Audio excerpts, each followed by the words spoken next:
get the show started!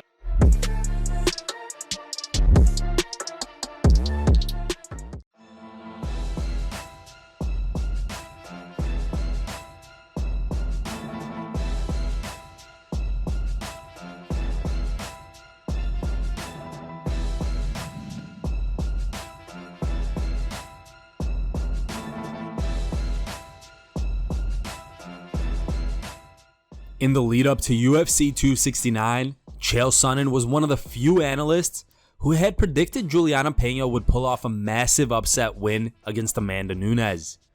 Many expected the Brazilian to run through Pena, and in the first round, it was looking like it would be that way.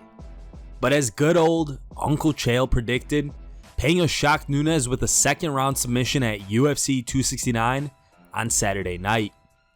Now, speaking on the CHAEL Sonnen show, the American gangster criticized Nunes for her poor performance and claimed that she quit against Julianna Pena at UFC 269. Here's the clip. I feel I have the right to be very critical of Amanda in this moment because they don't come along very often, and I looked at Amanda as the greatest female fighter of all time 2 days ago. I woke up today still understanding that she is the greatest female fighter of all time with the most impressive record. I'm just speaking to this specific moment because if we have aspiring athletes at home that watch that on tape, move the coffee table out of the way, grabbed brother or sister or friend and started working that submission thinking it was great, stop everything. That submission is not a submission. That was not done appropriately. That was not even designed to finish the fight. This was not a physical defeat. Unlike, say, Buster Douglas, who hit Mike Tyson. Mike tried to get up to his feet, but his body wouldn't cooperate. Or even to look at what Holly Holm did to Ronda Rousey, where she kicked her and followed up with a straight. Ronda tried to get up to her feet, but her body did not cooperate. This was a mental lapse by Amanda. When you're in positions like this, sports psychologists will call it, George, taking inventory. The inventory and the mathematical equation that Amanda did went something like this. I'm 7 minutes in. I'm tired. There's 18 minutes left. How am I possibly going to finish? I've already hit her with my best shots, and she's already got up from them. Tonight is not my night. Get me out of here the first chance I have, and that's what happened. That submission was not designed to end the night. It was the beginning so that Julianna could transition, get her legs in, flatten her out, either squeeze a little bit or sit back up and go to some strikes. I'm only offering you that because we've never quite seen an upset like this. We've never quite seen anybody we've held in as high of regard as Amanda quit.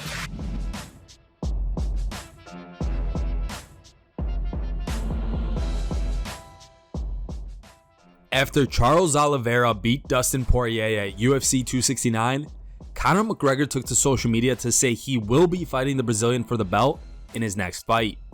He tweeted this on Monday. So, what date am I fighting Oliveira? Shortly after, Islam Makhachev took to Twitter to respond to Conor McGregor and offered the date the Irishman would be fighting Oliveira. He wrote, "Your fight is on February 30th. Of course, February only has 28 days and 29 on leap years, so February 30th will never come, as Makachev says that McGregor will never get a title shot. Although Makachev is poking fun at McGregor, he too likely won't be fighting for the belt next. All signs point to Justin Gaethje getting the next title shot, but after that, perhaps Makachev is next in line if he can get past Dariush." What do you guys think? Does Conor McGregor deserve to fight for the lightweight title in his return? Leave your comments below.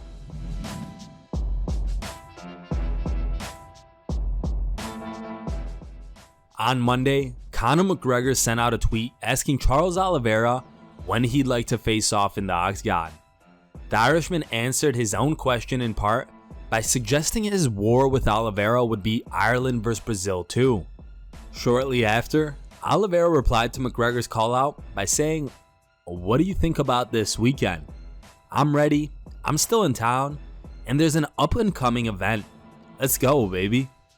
McGregor responded by saying in Brazil they shouted "U vai morrer," but McGregor is still here. "U vai morrer" means you are going to die. What do you guys think about this matchup? Who do you have winning this potential fight? Oliveira or McGregor? Let us know in the comments section.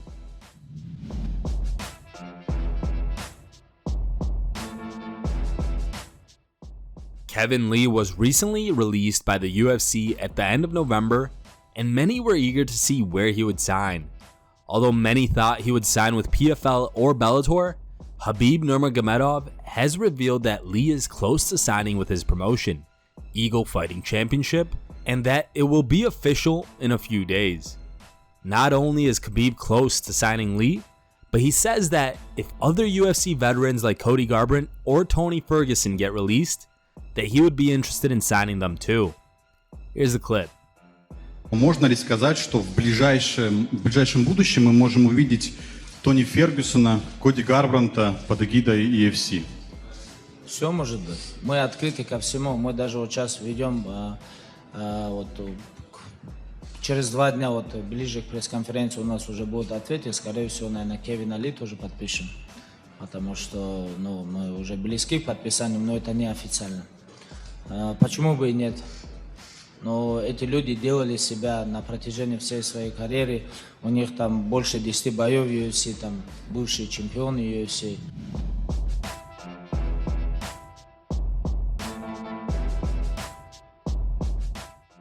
Saturday's highly anticipated Cody Garbrandt vs. Kai Kara-France matchup resulted in another nasty knockout loss for the former bantamweight champion. The loss marked Cody's 5th in his past 6 fights overall, with 4 losses coming by way of knockout. Speaking on the most recent episode of the Believe You Me podcast, Michael Bisping discussed what's next for Garbrandt following his UFC 269 loss and whether he should retire from MMA. Here's the clip. Is Cody done now? Well, that's the question, Brian. That is the question. That is the question, because just bring up his record. I'm not sure what it is. It's very spotty. I know he lost. Go on. He's lost 5 of his last 6, 4 of them by way of knockout. 5 of the last 6, 4 of them by way of knockouts. He's been beaten 5 times in the last 6. 4 of those he got knocked out, and some of them are bad knockouts. It's dangerous. It says here he's 12-5-0. Yeah. And those 5 have come pretty quick as well. I'm not going to sit here and say that he's done. I shouldn't say that. I know that going down to 125 when you drop a weight class isn't, all it's cracked up to be. Look at TJ, went down to 125, got done off Cejudo. I know I could take a punch better at 205. You're a bigger man. When you restrict yourself, when you lose muscle, you lose power. When you dehydrate yourself, it affects your ability to take a shot. And certainly, when history has shown that you have a propensity lately for getting knocked out as well, that's not going to help. I'm not going to say that he's done, but he needs to take some time away from the sport. You know what I mean? He needs to take some time away and then come back. And if he gets knocked out in that one, then yeah. Thank you guys for watching. If you liked the video, please leave a like and subscribe to our channel to keep up with the latest MMA news.